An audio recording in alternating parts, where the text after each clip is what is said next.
Welcome to the Peace and Parenting Podcast. I'm Michelle, and I am back with a guest, Lauren, who has a parenting question. Lauren, would you like to introduce yourself?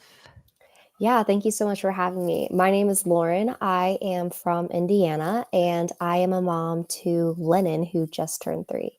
Okay, great. Amazing. And you have a parenting question that you wrote in about. So tell us about this question. Yes, so my question's around having a very strong-willed toddler who tends to do the exact opposite of what I say. And in a I don't know if it was creativity or what it was, but I was like, you know what? Today I'm going to try to use some quote unquote reverse psychology and was like, hey, Lennon, don't do this. Like something I wanted her to like, don't brush your teeth. Whatever you do, don't brush them. And immediately she wanted to go and brush her teeth. And it worked in the moment, but long term, I know it's not a great solution to try to get her to do like necessary things. Right. Okay, good. This is great. It's good insight, and I don't think you're necessarily completely on the wrong track, but let's get some background and some ideas behind Lennon. Do you use any sort of punishments or consequences or threats or bribes or any of those kinds of things? Oh, I try not to we have pretty strong boundaries. I feel like the last few months there have been more like not like threats in a bad way, but like if you don't do this, then you don't have that, and more of like a natural consequence way, but sometimes it doesn't necessarily work out that way. Like, okay, if you don't clean up your toys, then you don't get to watch any shows or stuff like that. But sometimes, a lot of the times, it's negotiating the essentials that I feel like I'm doing all the time. Of Okay. like, okay, you have to brush your teeth, and I don't know how to do any of the above to bribe you or get you to do this. Yeah. Okay, this is really good insight. Any sort of other punishments like sending to timeout or any of that kind of stuff? Not often. Every once in a while, I'll be like, okay, if you aren't willing to like help clean up, you can go to your room and you can come down when you're feeling ready to do that. But not like not usually trying to isolate her. It's usually trying to give her her time before she decides she's ready to do whatever. Right. Okay. And are you using any connection tools like special time or empathy or play? Yeah, I try to do a lot of those things. I don't know if I'm using any specific tools, but I try to keep like connection in mind when I'm doing anything with her. So instead of just like telling her to do something or getting angry with her, like I try to get down to her level and connect with her first. Okay. Or if she gets upset or cries or has a tantrum about something like a boundary I've set, I usually help calm that down first before we talk about moving forward. Okay. Great backgrounds, great ideas. I think so connected parenting is this ideology that um, uses no punishments, no consequences, no threats, no bribes, no anything. And the reason that we don't use those things is because they tend to erode relationship. And Mhm. for our strong-willed children, like my daughter Esme, who's super strong-willed, who's turning 19 next month, they feel as if it's like an attack on their psyche, and they Mhm. will push deeply against us even more when we threaten or bribe them. And so those things tend to cause m- less cooperation in our house. So I'd say the first place that I'd really try to work on is not using any threats or bribes and trying to not see them as natural consequences. So a natural consequence is if you don't wear your jacket outside, you're going to get wet. A natural consequence is if you don't pick your toys up, I'm taking the toys away. Mhm. That's a punishment. And so punishments for these little kids, for all kids, really don't work and they tend to backfire, meaning they cause more pushback and more places where they want to say no. And that's probably why the reverse psychology is working because she just wants to do the opposite of what you say because she Yeah. feels controlled by the threats and bribes. Okay, that makes sense. So I would try to take those out. It's going to be really hard because like, I think the reason you got to this reverse psychology is because you don't know what else to do because she's not cooperating. Yeah, it was like all of the things that I was seeing of how to like giving choices. Okay, you can do this or you can do that. You can do like all of the tools that I was seeing out there weren't working. And then that's when I got to like the bribes or the threats. And then Right, once those those weren't working, I was like, okay, I don't even know at this point because right. I don't want to punish or have this power struggle or Yeah. dynamic or think about it that way. But it's gotten difficult to be creative in our solutions. Yeah. So I think what we wanna do is kinda zoom out and think about relationships. So if we think about relationship and thinking about who are the people that you want to cooperate with. And when we can think about the people that we want to cooperate with as adults, it's usually people that we feel good about. And so really trying to think about how do we form this deep bonded relationship with this little tiny person so that we want them to do what we ask organically without having Mhm, to have a tip or a trick or a threat or a bribe or anything. We want to say, "Hey, it's time to clean up your toys." And we want them to say, "Okay, mom." Now, we won't always get that, but we find that children are more likely to follow our lead when they feel connected to us. And so the first step in that is getting rid of all of those punitive measures, sending her to her room, threats, bribes, any of that. It feels like it's innocuous, like, "Oh, I'm just sending her to her room until she's ready," but you're telling her in that moment, like, your behavior or your lack of cooperation isn't good enough, and you mhm, need to go isolate yourself until you're willing to do what I tell you to do. mm, So it can feel controlling to them. mhm, And then so they wanna control us back, so the next time they ask us to do we ask them to do something, they're like, "No, forget you." So that piece first. The second piece is let's try to incorporate some connective tools. So the connective tools of connective parenting are empathy, setting limits with empathy, special time, and play. And you're actually using play when you say to her, "Oh, you better not do that." Because you're being playful about your request and you're getting her to buy in because it's connective. mm, And it will work some of the time, and for this stage and age, it's gonna work a little bit, but like you said, it's not good long term. mhm.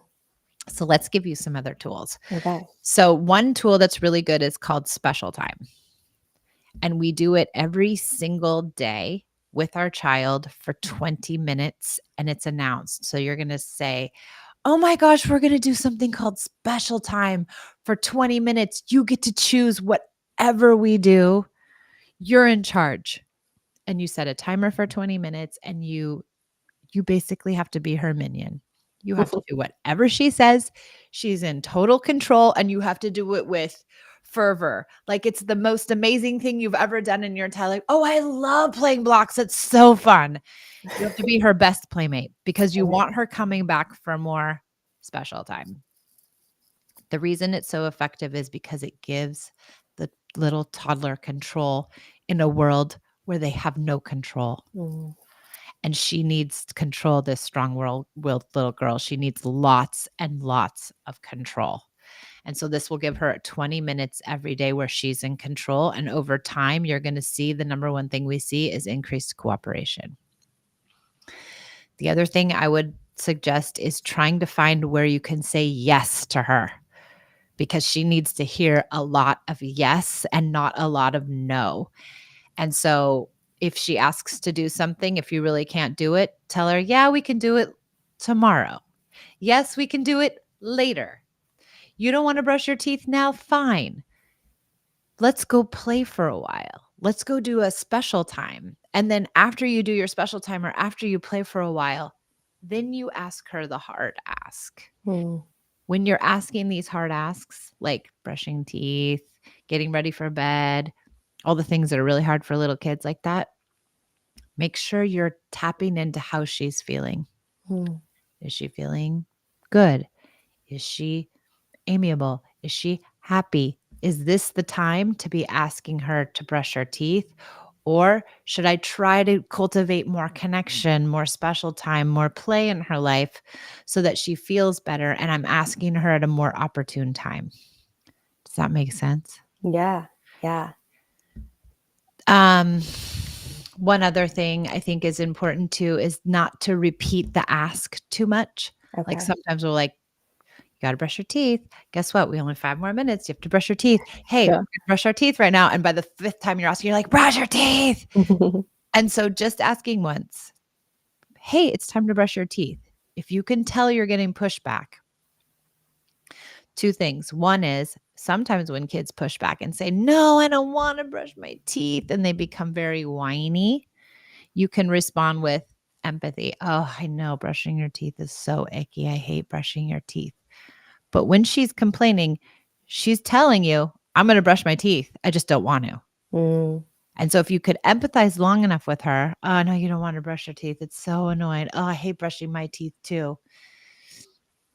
Can you empathize long enough with her that she will actually succumb to it? And can you stick yeah. in that empathy long enough? 10 minutes. You might get her there. Yeah. I think I've done some of these, like, with empathy, like, "Oh, yeah, I totally get that." Or sometimes I'll relate it back to, like, when I was younger. You know what? When I was young, I hated brushing my teeth. And sometimes it works, but sometimes it doesn't. So maybe it does need, like, that more time of and, like, less urgency of, "Okay, it's your bedtime, and you're 10 minutes past bedtime, and you're still not brushing your teeth." So that Yeah. could be part of all of it too. Yeah, I mean, I think when we get tight around something too, we're like, "You have to brush your teeth." I'm like, "Oh, you have to go to bed. I want you to go to bed so I can relax." Like, they can feel it, and sometimes with these strong-willed kids, it just makes them push in more, because Yeah. they don't wanna just succumb to the control. Yeah, I think that's where I've been struggling too with, like, obviously a lot of toddlers have some level of strong will, but she's very, like, you would think she's an adult in the way that she is able to negotiate what she wants.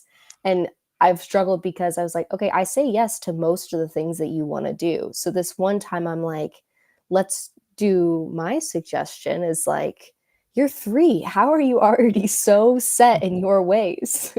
Well, also brushing teeth can be the beginning of going to bed, Mm. right? And three-year-olds they don't wanna separate from their caregiver. And so she's not only just saying probably, "I don't want to brush my teeth, but I don't wanna separate from you. I don't Mhm, wanna go to bed. I don't want this part of our day to continue to exist." mhm, And so maybe that is could be a part of it. Some other suggestions is, can you do a big wrestling match before you ask her to brush her teeth? Can you do hide and seek? Can you do chase? Can you do something big and boisterous and fun and connective before you're asking her to brush her teeth? And if her bedtime is 8, let's say, are you starting early enough that you're allowing for pushback, that you're allowing for mm, play, that you're allowing for all this stuff so you don't get to bedtime and you're like, "Ah, I feel crunched." So yeah, really planning ahead a bit might help you some too. Um, Another thing is play, and I think the play that you're using it's cute and it'll work for a while, but I wouldn't rely it on it completely, but you could play in a different way, like, "You don't wanna brush your teeth. Are you sure? I saw some sugar bugs in your let me see, open your mouth. Ooh wee, I think you have yeah, sugar bugs in there. Do I have sugar bugs in mine? Do you wanna brush my teeth? Can you get the sugar bugs out of my teeth? And so can you find playful ways to get the teeth brushing done where it isn't just like your will against her will, and it's just like, I'm gonna ask until I'm frustrated, and I'm gonna push back until you're frustrated, and then you guys get into this back and forth yeah, that you can't get out of, and can you flip the script and be playful instead of sticking in with your own strong will? yeah, that's true. We've done dentist a few times, so I'm like, "Okay, we're gonna pretend that I'm the dentist and I'm coming in to brush your teeth." Like, I'll let her lay in her bed and everything and be like, "Okay, the dentist is coming in to check your teeth," and it worked for about a week, and then she was like, I don't wanna see the dentist anymore." I was like, "Okay." Just, like, it's even that of, like, sometimes she's, like, almost wants to outsmart my play. She's like, "I see what you're trying to do here." And she probably does. And I think the thing with all you have to have many techniques. Yeah. You can't just rely on one thing and think that it's gonna carry you through because it's not going to. Yeah. It's gonna be empathy and understanding one time, it's gonna be playing dentist a different time, it's gonna be the reverse psychology a different time, it's gonna be the wrestling match a different time, it's like but all of these things are connection. So Mhm. every time you use one of them, you're building connection and relationship with this little girl, and so hopefully over time, paired with the special time, it will get lots and lots easier, and getting rid of sending her to her room or any sort of threats and bribes. That package together is gonna get you to the finish line. Okay. But do these techniques work too with like not necessarily routines that we do every day, but like okay, she wants doesn't want to pick up her toys, and I'm like, okay, like if again, it's another threat that I'm trying to work on. But like if you don't pick up your toys, then you can't like play with these toys anymore. Like we won't be able to have all these toys if they're spread out everywhere all the time. And she'll be like, okay, fine. Yeah. Like Well, get she's rid of it.